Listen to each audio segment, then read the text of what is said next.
This presentation introduces the spectrum of open education. What we really want you to walk away with from the Defining Open page is that OER refers to the resources and their ability to be freely reused and repurposed. Open pedagogy is about relationships and teachers and students contributing in shared knowledge construction. Open education combines the two.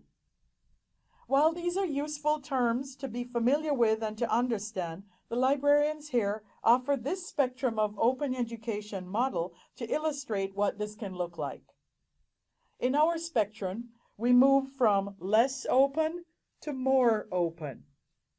In pedagogy and resources, the materials that are listed in the middle menu are closely related to the resource practices on the left. Starting at the bottom of the menu, we have Pay for Access, which is for print and online materials. These include traditional textbooks, e-books with access codes, or bundled materials. Next, we have affordable paid materials like course packs or copied non-OER materials which may or may not be fair use. Next, we have free-to-student subscription resources. These are your good old articles or images from the library's databases. Kimberly will share a little bit about the other resources. Thanks, Sharon. So after those subscription resources, we have free materials that are protected by copyright. These are things like Purdue OWL and YouTube. Next, we have materials that are in the public domain. These include resources like Internet Archive, or some U.S. government creative works, like writing, images, or computer code. Above that, we have open materials and texts, often from OER repositories with a Creative Commons license. These are the types of materials that you would find through Canvas Commons, like library research modules. And if you aren't familiar with what those are, you should definitely check them out. You'll find other tutorials and curriculum modules as well. Finally, we have student and instructor-created assignments and texts that hold a CC license. We'll be exploring some of those later, but you might be familiar with sites like openCourseLibrary.org. One local example is UW-Tacoma professor Asao Inoue, who has students co-create their syllabus and writing assessment rubric. In addition to resources, you'll also notice the movement of pedagogical choices toward more open on the right. At the bottom of the pedagogy spectrum, we have fixed knowledge, or knowledge as downloadable. Next, we have the instructor constantly revising the course to make it relevant.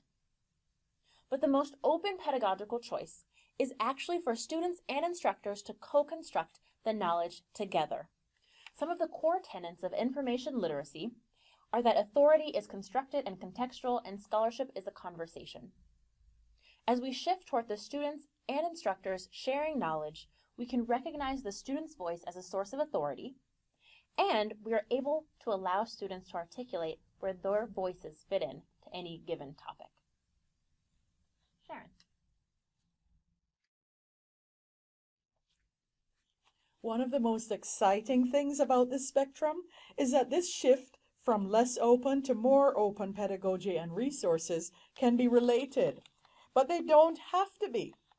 Some teachers may adjust classroom practices to invite more student feedback on course texts, yet the resources can still be high cost. In fact, your own course might land in different parts of the spectrum for pedagogy and resources. We want movement on this spectrum to be reasonable and relevant for your course. So we offer another, more flexible definition of open education. For us, open education is the movement of resources and pedagogy toward the open end of the spectrum.